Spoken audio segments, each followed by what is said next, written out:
Not any different. We've had a reconciliation, whether it is a facade or a reality. There's been a reconciliation between Justice Minister Honorable Norbert Mao, who doubles as the party president of the Democratic Party, and his deputy, the vice president, Honorable Fred Mukasa Mbide. Well, some people have dug in, have weighed in to call this more of a facade of some sort. One of the commentators to this reunion is Honorable Richard Honorable Sebamala. Then there's also Honorable. We just want to bring you the story. Let's bring you the story. Lulu. So I'm very pleased that today we are standing together. We have been talking with the Vice President, and even from Soroti we were talking, and I told him that let us agree on sequencing. What matters most? What comes first? I'm sorry we have disappointed the media and some of the negative forces in DP who were thinking that the Mao Mbide solidarity has collapsed. We really apologize for disappointing you. These were the words of the two DP party leaders, the President General Norbert Mao and his National Deputy President Mukasa Mbide. Mukasa Mbide, who has been a public critic of Mao over the leadership of the party, was among the many party leaders that accompanied Mao to pick his nomination forms. The recent differences did not bar Mbide from seconding Mao during the nomination, with the duo revealing they had put their differences aside to ensure stability of the Democratic Party. The disagreements are still there, but we have agreed that the priority right now is to head to the National Delegates Conference, and then the leadership of the party will take the necessary decisions in a responsible manner. However, according to Norbert Mao, this does not in any way put away the internal disagreement the two leaders have had, with Mao indicating that he is not opposed to members against some of his decisions. It doesn't mean we agree on 100%. I don't want a robot as my vice president. I don't want a zombie. I want somebody who has the courage to tell me that, Mr. President, this is what I think. Because I want to encourage all the people around me to also think. The renewed ties, analysts say, have been long overdue and will go a long way in strengthening the party ahead of the delegates conference scheduled for next month. It shows that the party members, especially Honorable Norbert Mao and Honorable Mukasa Mbide, have decided to focus on the strength and unity of the party. There are, however, concerns of a possible fallout, with the speculations that the two might have had some private agreements, with each party having obligations to fulfill. A fallout may happen, especially where the big candidates in the party may not fulfill some of their obligations, especially in the power sharing security arrangements which they have. The members, especially Honorable Norbert Mao and Honorable Mukasa. Well, that is the drama unfolding within Uganda's oldest party. How much does it change the stakes? Before I bring in Tracy to share her analysis, there is a rebuttal from the other side that has dissented with Mao's leadership, the Salong Lulume Baigas and the Sebamalas. What exactly are they saying? Here is the story. South, Dr. Lulume Baiga is among the two planned contenders for the position of the President General of the Democratic Party. While picking of nomination forms has been opened today and closes tomorrow, Lulume says there's more to it in the hurried processes for the party, whose intention is to disenfranchise some members. Nomination forms, and we shall fill them and return. Yes, I am the outstanding member of the Democratic Party who is worthy, who has the credibility to rekindle the glory of the Democratic Party. I am the only candidate. Nonetheless, he affirms his commitment to pick nomination forms from the party. Paulson Lutamaguzi Semakula, a member of Democratic Party whose card holds him as a party member of the DP, indicates that the rushway in the party is only a revelation of how much things could go wrong in the party. Not surprised. Such kind of quick program of the nomination cannot surprise me, because whatever he does, majorly is illegal. You just make an observation of the people that were paraded with Mao and say, of these people, who is credible? Mao himself lost credibility. The two, Lulume and Lutamaguzi, downplay the display of reconciliation between the President General and the Vice President Fred Mukasambide, whom they say scheming and joins together. Who is reconciling with who? Because if you find the two devils reconciling each other and you say, because these two devils are reconciling, therefore I will not go to decide. You have to look at the faces of those who claim to be reconciling. And by the way, they are literally reconciling, but practically are they reconciling? No, they have never separated. But in spirit, they are apart. Mao does not trust Mbide. Let their bulletin go. They will be seen visibly together. But I can assure you, and I know, that this togetherness is simply cosmetic and it has ulterior motives. Lutamaguzi and Lulume described the Mao-Mbide relationship as that of Well, China and aligned with Lutamaguzi. Very interesting. A lot is playing out. Tracy, at least we could say that DP, that has hitherto become second fiddle in the politics of the country, is now making it back into the headlines. Is that a relief, politically speaking? What kind of headlines is the question? Yes, you're back. For controversy. But for controversies, and what does that mean Politics for you and the is an electorate? ingredient of The politics. electorate Rather- wants work, tuagara work. This rhetoric of reconciliation for me looks or seemingly looks well orchestrated. It looks very choreographed. Even I think for me, I would go all the way back to actually what got them to disagree to begin with. Why reconcile now? Who is set did to they ever have benefit? points of departure? Any? That is the question. That's why I say this is very well orchestrated, very timely for this reconciliation to happen at a time like now. But also, what happens to the discussion over the dissolution of the NRM-DP story? And he says, this is what he says. He says, I want a deputy president or a vice president who is no puppet to my schemes or whatever the message I'm putting out there. But for me, this does not look like they parted ways to begin with. Well, even for starters, what is in the DP agreement? Who has an idea? Because what was published, Honorable Norbert Mao was quick to dismiss and say, that's not entirely what we agreed upon. When he started peddling the idea of a transition talk, Museveni rubbished it and said that we've never discussed anything in that regard. So, for as long as we can't even tell what was in the DPA, the contents of the marriage, what is on the marriage certificate, because to me that was more of a Museveni Mao marriage. And especially because when we cannot tell about the contents of that particular relationship, and you have now the main opposer, I know they always say, speak now or forever hold your peace. Now, in this moment, we were actually depending on Mbide to keep the pressure on and say, I have a reason to why this marriage shall not continue. When you have that as your best man to this wedding, do we actually... do we have anything? Mbide's stance was, let's dismantle this whole thing called cooperation. Now, Mbide is back to bed with Mao. Maybe that sounds a little gross. Mbide has mended fences. Did they ever break fences? He just wanted in on the cake, maybe. Another irony that the country has to discuss is that, okay, there was once a DP reunion, it's now a Mbide Mao reunion. What does it really mean for the once formidable Democratic Party that has now really descended to anything I would describe?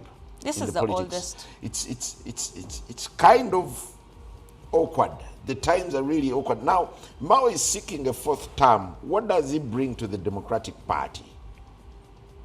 And this is the question of, we are looking for a more democratic Uganda. And this is the same question affronted to all opposition party leaders.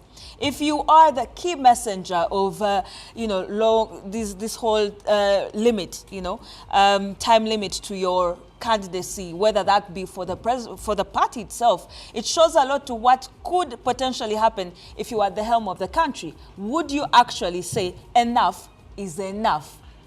Are there other people that are actually capable of leading the DP? Maybe DP is Mao's lifeline. Can Mao thrive outside the DP presidency? He has the opportunity to work with the other party that he's already 50-50. Look at it this way. He's only in there because, thanks to the position of the DP presidency, he flags the green flag. He carries the green flag to the yellow camp. That's his lifeline.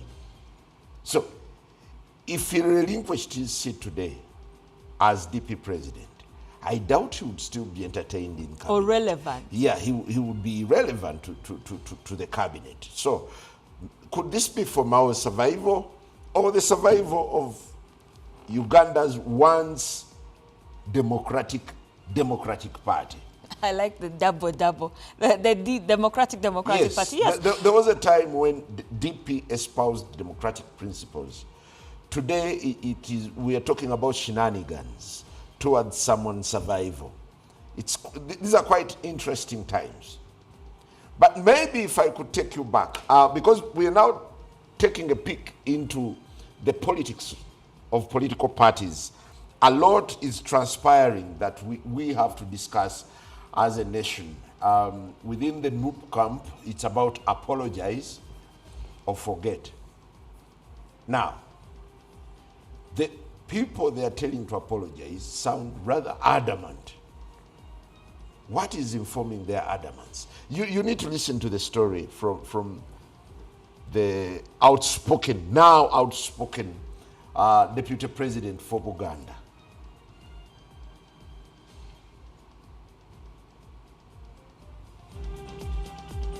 Buganda, NUP President for Buganda Mwanga Kivumbi appealed to the party President Robert Kyagulanyi Ssentamu to allow a 1-month window for reconciliation. Kivumbi urged that the MPs who fell out with the party leadership should be given a chance to apologize and reunite with the party in preparation for 2026 elections.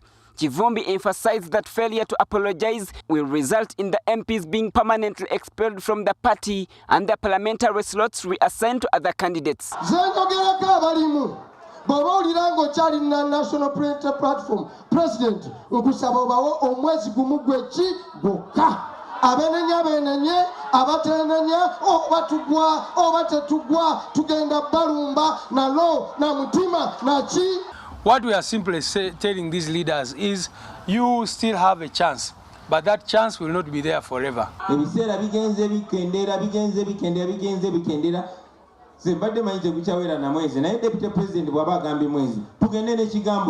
Among the MPs facing criticism are Matthias Mpuga of Nyendo Mukungwe, who has notably fallen out with the NUP leadership. The other include Chimanya Kabonera MP Dr. Abed Bwanika, Njelu Municipality MP Jimmy Rwanga, Kawempe South Member of Parliament Kaziwe Bashir Mbazila, Mityana Woman Member of Parliament Joyce Bagala, Bokoto South MP Dr. Twaha Kagabo, and Entebbe Municipality MP Michael Kakembo, among others. According to NUP Secretary General David Louis Lubongoya, the apology process must prioritize the electorate who voted these MPs, with the party's final decision resting on the views of those constituents. So those who have come, we tell them the same thing. Go back to the people and make sure that you make yourself right with them. However, the party's decision to open its doors to reconciliation has sparked debate among political analysts. Some say it reflects maturity and growth within the party, while others argue that the party must now brace themselves for the tough political consequences. It shows a very significant effort by National Unity Platform to show the public image that they are a unified party, which is strong and which has mature approach to the politics of the country. You see, NRM has compromised its values, so NUP will also compromise its value if it starts with reconciling with everyone. Rogers Barigayomwe, a political senior lecturer at Kampala International University, noted that this reconciliation process should have been initiated much earlier. Undertaking it at this late stage, he warned, could create further tension within the party after elections. Some of these conflicts started about 2 years ago, so that's when the discipline would be. But they left them on, and now it's as if they are coming to discipline them because of an election. This is the unseriousness of Ugandan politics, as if we don't mind about values, but we mind about votes. Some of the MPs involved have denied any wrongdoing and insist they have never disrespected the party leadership. These are hopeful to retain the party ticket come 2026 general elections. The person from whom you demand an apology, I think, should know their crime. As far as I am concerned, I don't have a problem with my party. I am not in disagreement with my party. I am not in conflict with my party. That's what I know. So all eyes are now on the affected MPs to see how many will choose to apologize.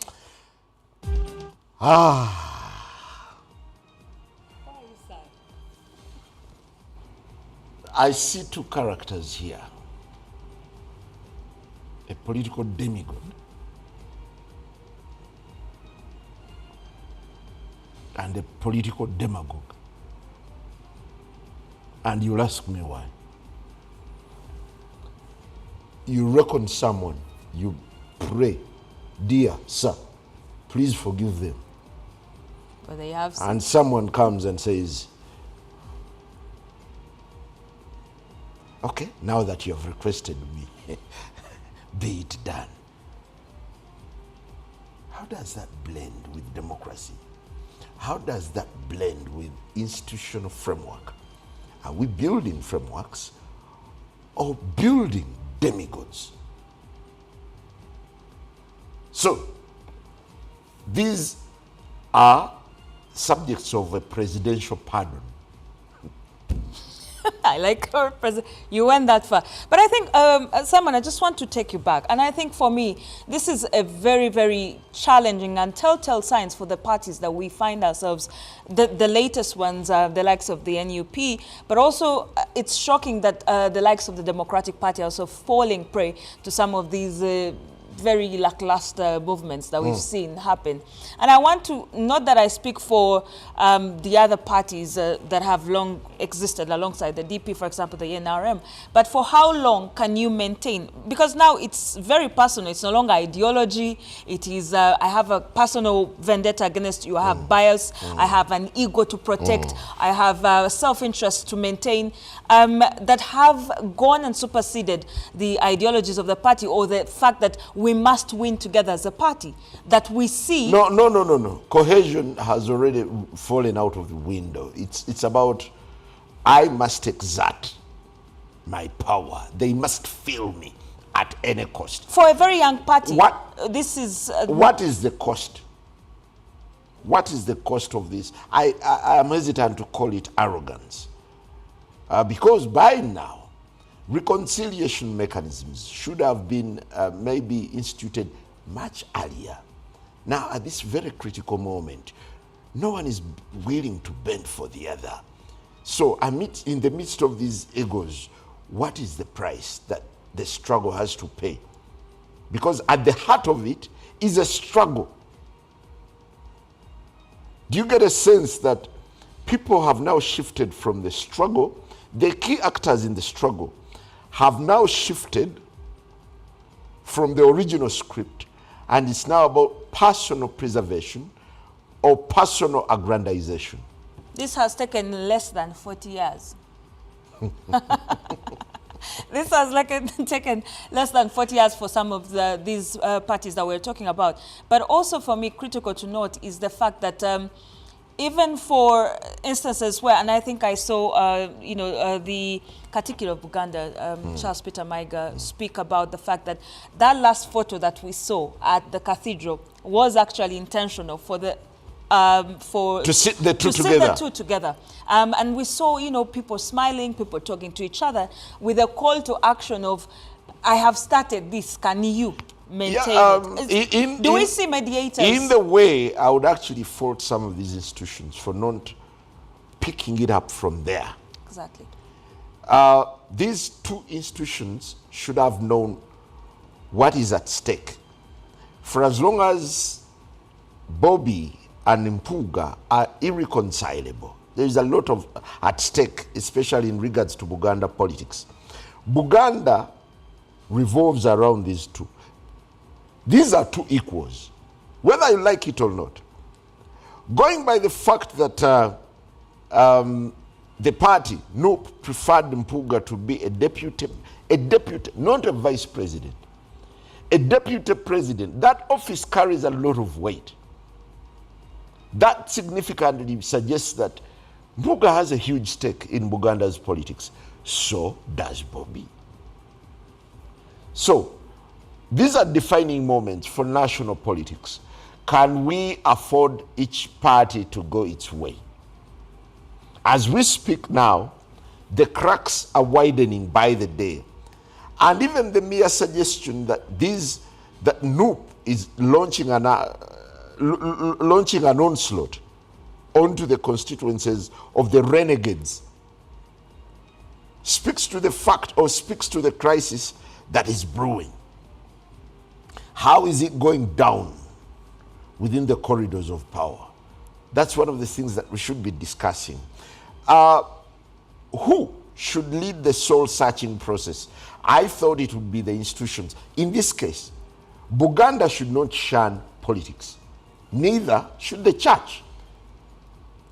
Buganda's politics, Buganda's politics revolves around the kingdom and the Catholic Church. Whether you like it or not, those are two seats of power that have a bearing on everything politics. Simon, perhaps actually the institutions taking a back seat on issues that are as in plain sight as the ones we've seen is the fact that in the current regime, you must also be critical of the environment in which you find yourself or in which you've been operating in. And you coming out front and center to mediate a political situation that continues to develop. Tracy, there is a bit of cowardice. Some institutions batyo kubayisaamu egaali. You know that phenomenon of tujja kuyisaamu egaali. So someone imagines, I mean, can I stomach the insults that are going to follow?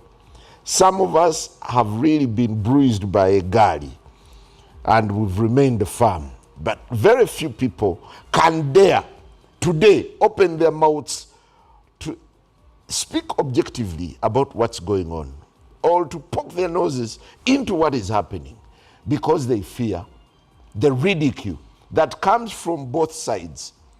The people you're trying to salvage, you know, you're picking a drowning man, but he's insulting you. And the other person who threw the man in the lake is also warning you that when you pick him out, be sure to drown as well. Be sure I'll drown you as well. Well, whereas we are looking at the opposition, it is also not peaceful in the current regime. And we saw that at, of all places, a service, a church. Sembabule was on fire right before the party chairman, you know, at the right there before the party chairman, it was blow for blow.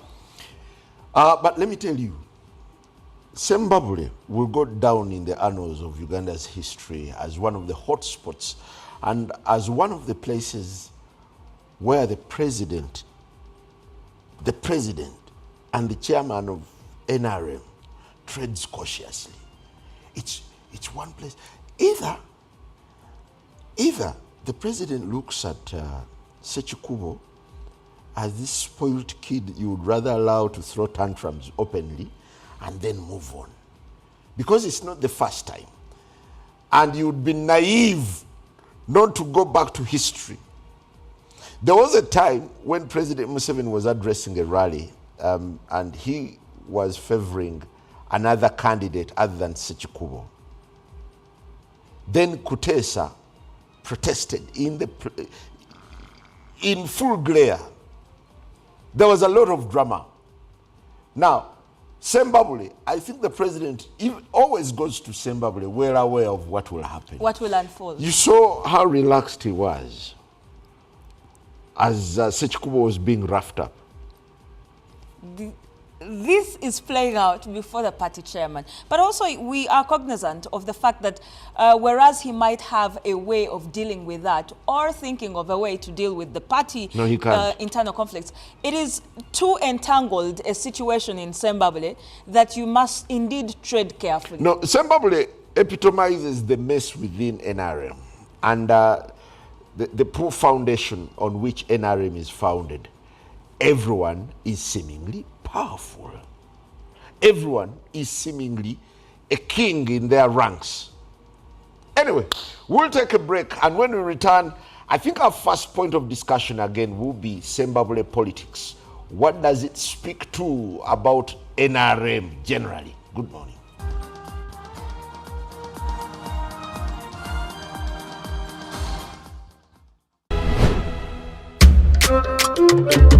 Ah.